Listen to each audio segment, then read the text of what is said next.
Olá, seja muito bem-vindo a mais um vídeo aqui no nosso canal. Me chamo Laís Pinheiro, sou psicóloga e sinto-me muito alegre em vir compartilhar mais um capítulo do livro Aprendendo a Terapia Cognitivo-Comportamental.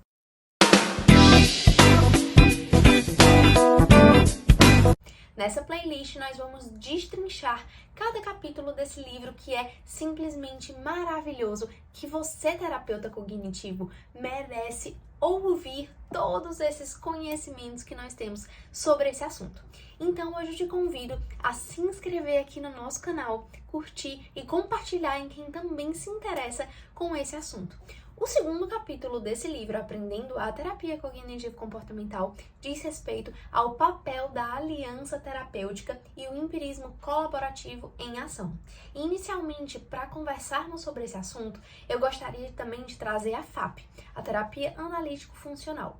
Na FAP, nós conseguimos compreender que um dos principais objetivos de ação da FAP é realmente a modificação de comportamento do teu paciente na aliança terapêutica, ou seja, na relação paciente-terapeuta acontece a mudança. Por quê? Nós entendemos na FAP que os comportamentos do teu cliente, além do setting terapêutico, ou seja, aqueles comportamentos que ele gostaria de mudar, que acontecem lá fora do setting terapêutico, também vão acontecer ali na prática clínica. Ou seja, naquele momento você vai perceber os comportamentos do teu paciente que também vão ser apresentados fora do setting terapêutico. Então, na relação terapêutica, no relacionamento paciente-terapeuta, muitos comportamentos vão ser apresentados. E aí, nessa relação,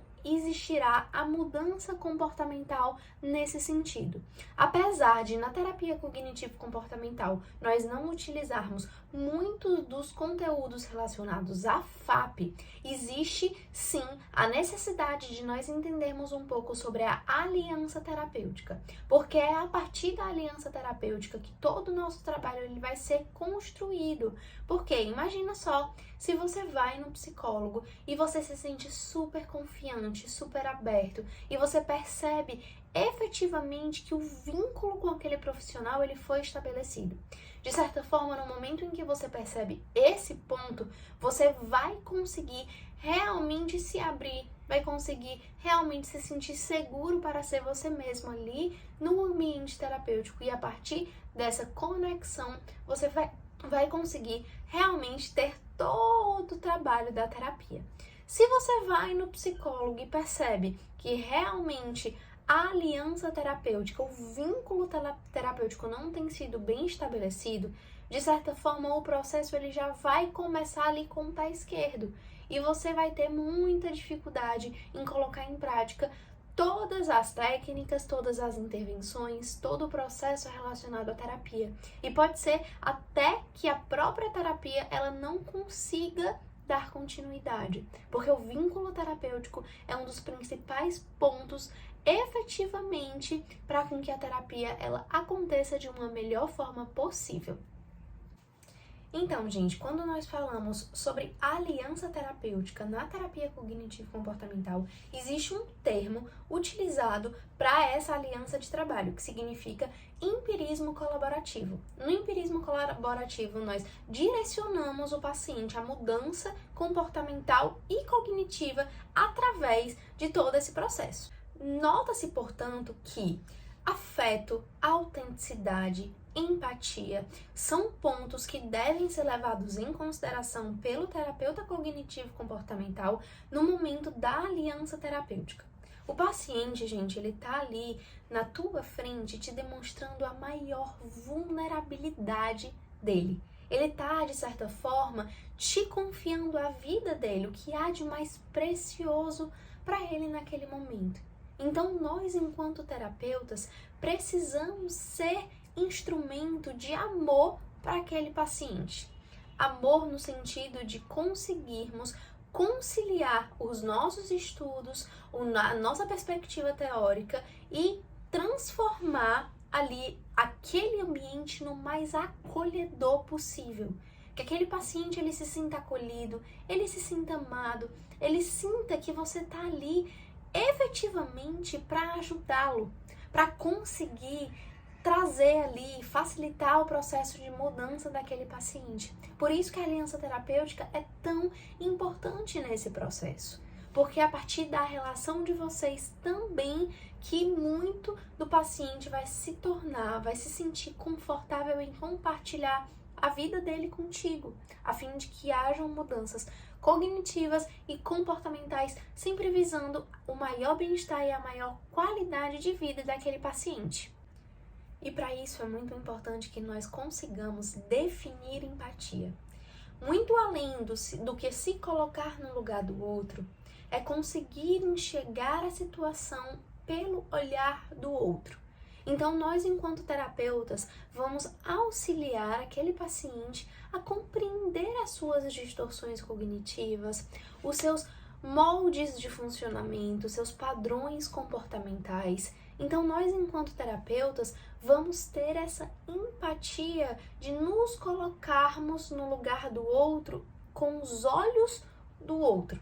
Nós precisamos ser muito sábios nesse momento de conseguirmos compreender o que está se passando na mente do outro a partir da fala, a partir do momento em que ele expressa como que ele se sente em determinada situação, como que ele se comporta em determinada situação, o que ele pensa em determinada situação, ou seja, realmente um modelo da terapia cognitivo-comportamental de pensamento, emoção e comportamento.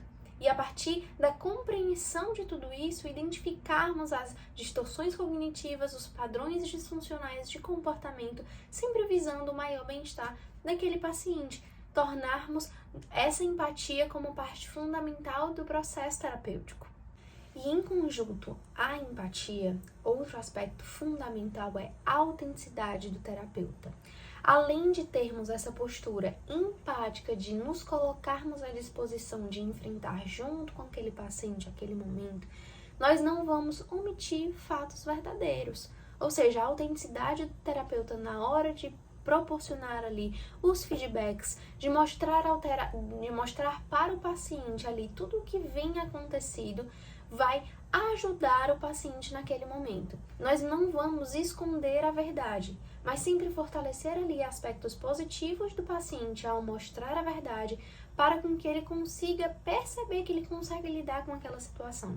Ou seja, no momento em que determinada situação acontece com ele, nós vamos ser empáticos, nós vamos ser autênticos no momento de dar feedback e fortalecer esses aspectos tidos como positivos em estratégias de enfrentamento para tornar-se possível que aquele paciente enfrente a situação real, não escondendo a situação que tem sido difícil para o paciente, mas o ajudando efetivamente a trabalhar todas essas questões.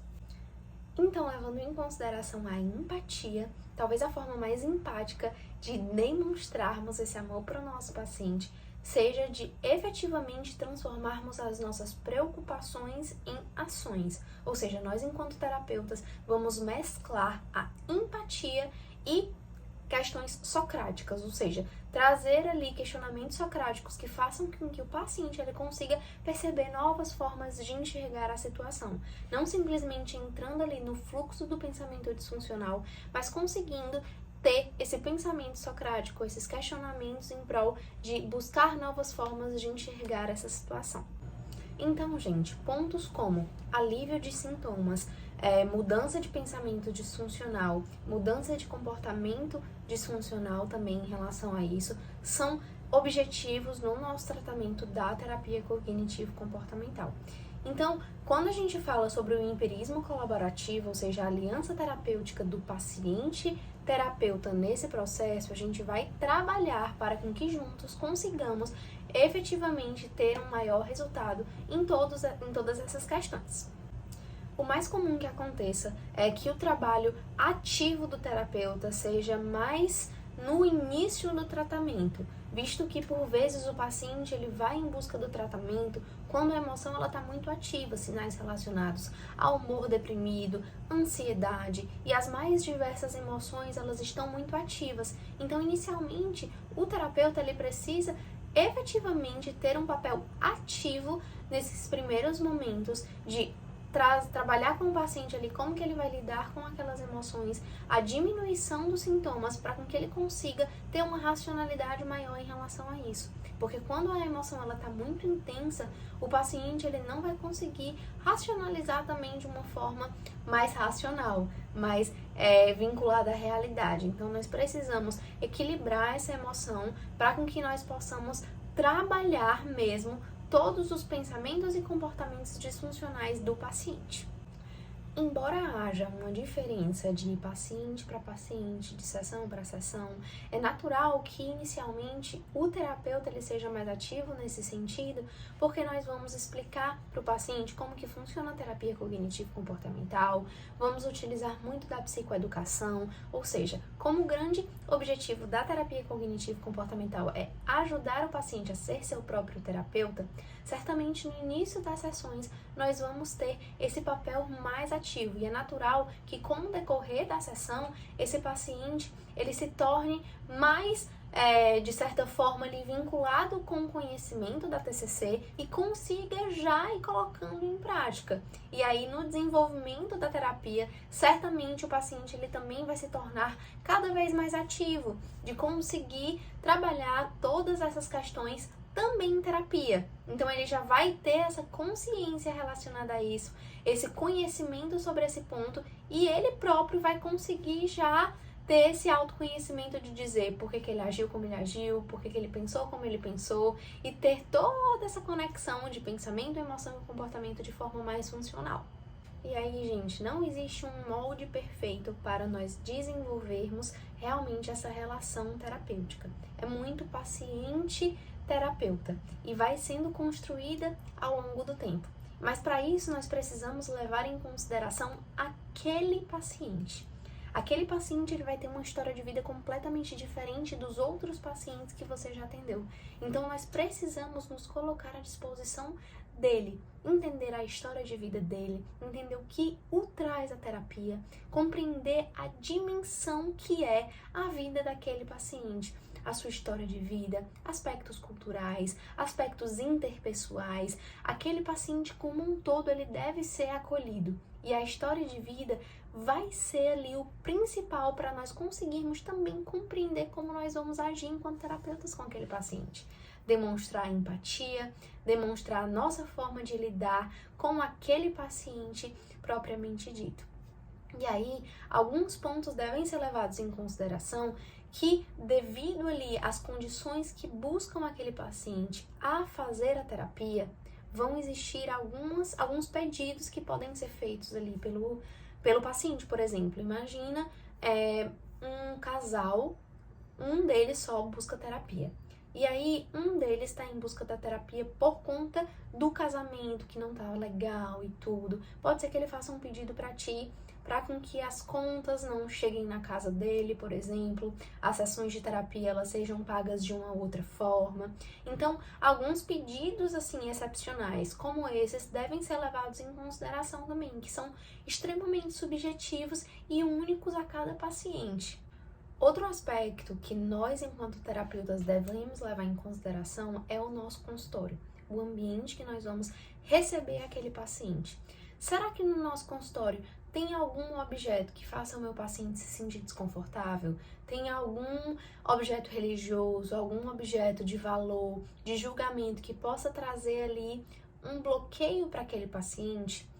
Por exemplo, na revista da recepção, para um paciente que tem transtorno alimentar, será que naquela revista ela tem muitos assuntos relacionados à moda, assuntos relacionados a passarelas, por exemplo?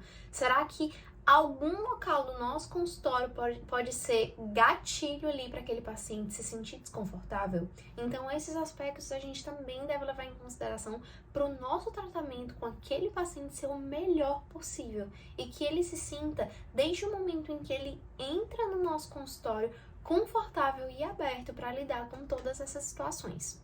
E voltando um pouquinho também para o tratamento, são 2 pontos essenciais, eu vou ler aqui o primeiro para vocês. Identificar problemas em potencial, ou seja, esteja atento para as possíveis influências de sintomas e diferentes aspectos da personalidade e esteja pronto para adaptar seu comportamento para lidar com essas diferenças.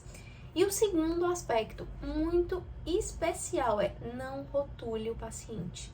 Sabe quando a gente pode vir a falar, nossa, esse paciente tem transtorno alimentar borderline, bipolar. Não façam isso. Aquele paciente, ele tem um diagnóstico, que a partir do diagnóstico, a gente vai sim trabalhar com aquele paciente, aquele diagnóstico, mas ele é um ser humano com uma complexidade gigantesca. A história de vida dele é muito especial e deve ser levada em consideração e deve ser vista com carinho, com atenção. Então não rotula o teu paciente. O diagnóstico, talvez ele vai te ajudar no melhor tratamento possível, mas ele não vai definir quem é aquele ser humano que está ali na tua vida. Porque mesmo com um diagnóstico, as pessoas elas podem vivenciar aquele diagnóstico de uma forma completamente diferente.